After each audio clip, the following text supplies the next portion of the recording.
बाबूजी के पाद पद्मों में हम प्रणाम करते हैं। हम इस अध्यापक की तरफ से, माननीय अध्यापक जी की तरफ से हम क्षमा याचना बाबूजी से करते हैं कि आपका कई बार नाम लिया गया, लेकिन हम सम्मान से बाबूजी कहते हैं। तो आप दोबारा अगर शब्द बोले तो बाबूजी लगा करके नाम लेने की बहुत आवश्यकता नहीं है। हमारे बाबूजी विराजमान हैं। जब बाबूजी को देखता हूँ तो नया ऊर्जा मेरे मन में जागृत हो जाता है, अंकुरित हो जाता है।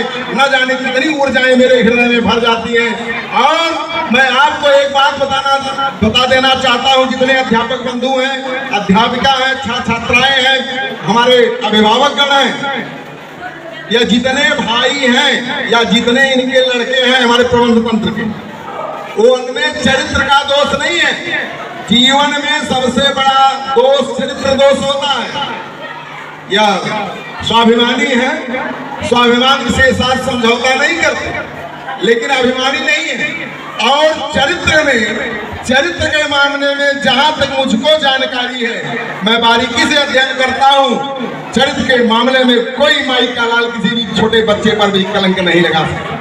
जिस विद्यालय परिवार का इतना स्वच्छ चरित्र, उज्ज्वल चरित्र है, उस विद्यालय में पढ़ने वाले विद्यार्थियों का चरित्र 100% उज्ज्वल होगा, उज्ज्वल होगा, उज्ज्वल होगा। और जहां आप जाएं, लोग देखते ही यह समझ जाएं कि कहां के प्रोडक्ट आप हैं। ब्रांड है या विद्यालय नहीं। ये अमर बहादुर सिंह सावित्री देवी इंटर कॉलेज, स्वर्गीय बहादुर सिंह महाविद्यालय या विद्यालय नहीं, अभी विद्यालयों का सिरमुकुट है, ताज है, ब्रांड है। इस ब्रांड को समझिए। जहां जहां इस विद्यालय के विद्यार्थी निकले, एक ब्रांड के रूप में निकले।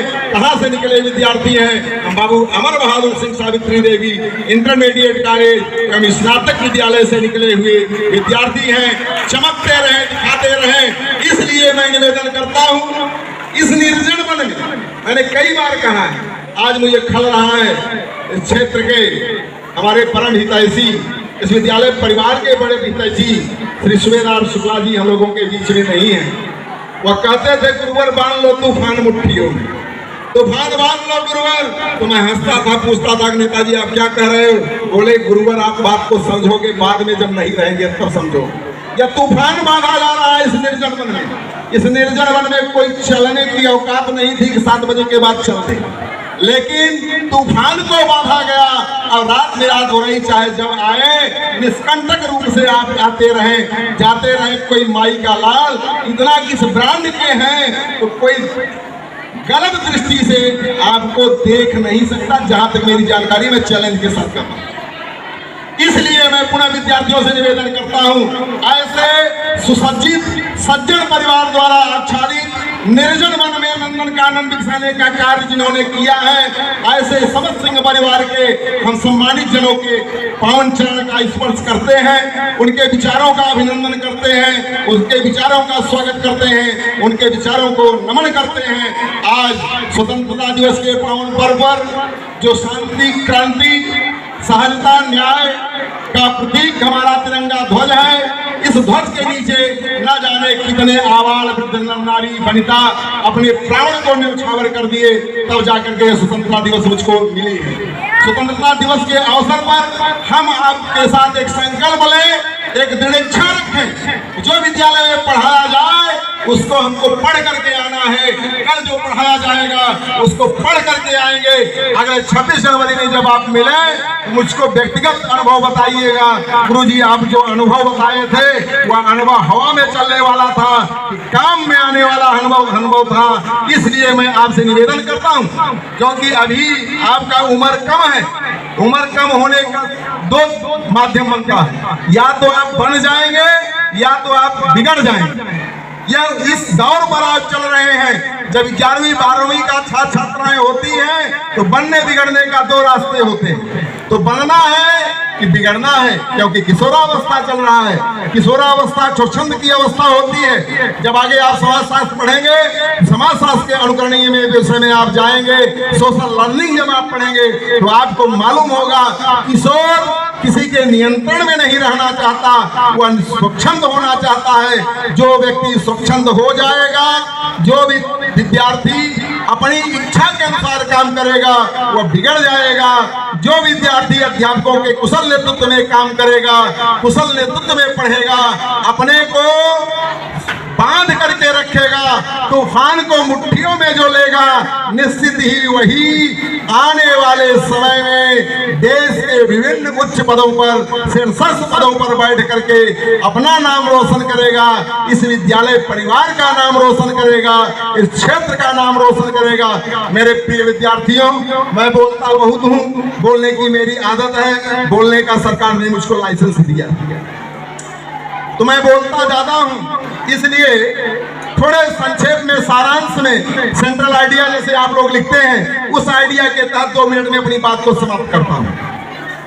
आपसे आपकी परिवार की आकांक्षाएं लगी हुई है। बालिकाओं शांत हो जाओ, मैं देखता बहुत हूँ, क्योंकि अध्यापक के 4 गुण होते हैं, वॉकिंग, टॉकिंग, टॉकिंग और क्या, वॉकिंग, टॉकिंग, चॉकिंग, वाचिंग। 4 वस्तु जिस लक्षण जिस अध्यापक में ना हो, वास्तव में अध्यापक बनने के योग्य नहीं हो। इसलिए मैं चारों रखता हूं, कौन क्या कर रहा है मैं देख रहा हूं, ध्यान से सुनिए। आपसे परिवार की अपेक्षाएं हैं, आप पढ़ने आते हैं, प्रातः काल आपका टिफिन बनता है, परिवार के लोग परेशान होते हैं और आप पढ़ करके जाते हैं, फिर भी आपकी व्यवस्था होती है, उस दौरान काम आपसे नहीं लिया जाता। आपसे परिवार की अपेक्षा, नाते रिश्तेदार की अपेक्षा, विद्यालय परिवार की अपेक्षा, से क्षेत्र की अपेक्षा, पूरे राष्ट्र की अपेक्षा है, क्योंकि भावी भारत के आप कर्णधार हैं, समाज के अलंकार हैं, समाज के श्रृंगार हैं, इसलिए श्रृंगार में कोई कमी न आवे। मेरे प्रिय विद्यार्थियों, आप इस बात को ध्यान रखना। मैं पुनः इस विद्यालय प्रबंध तंत्र के आदरणीय बाबूजी के चरणों में सादर प्रणाम करता हूं। इस विद्यालय परिवार के जितने भी सदस्यगण हैं, सब एक से एक बढ़ करके धुरंधर हैं, सबके दृढ़ इच्छा की, दृढ़ प्रतिज्ञा की, और जिन्होंने ऐसा संकल्प लिया इस कार्य को मैं करूंगा, उनके विचारों को सादर नमन करते हुए इस विद्यालय के प्रगति के लिए मैं भगवान इससे प्रार्थना करता हूं कि प्रभु दिन दूना रात चौगुना इसी प्रकार से यह विद्यालय प्रगति के पथ पर अग्रसर होता रहे, हमारे नौनिहाल पढ़ते रहे, इनकी संख्या बढ़ती रही। मैं पुनः अध्यापकों से गुजारिश करूंगा, निवेदन करूंगा, हमारे अध्यापक बड़े सुदृढ़ हैं, मैं सबसे परिचित नहीं हूं, लेकिन जानता हूं इस विद्यालय में वही टिक सकता है जो सुदृढ़ होगा। इसलिए मैं इस आधार में कहता हूं कि अगर जहां कहीं 19-20 हो, उसको ठीक करके अपने वाणी का प्रयोग करना चाहिए, और आप ऐसा करेंगे। जय हिंद, जय भारत, भारत माता की, भारत माता की, वंदे वंदे, जय छात्र। बहुत अच्छा आप लोगों के बीच आदरणीय श्री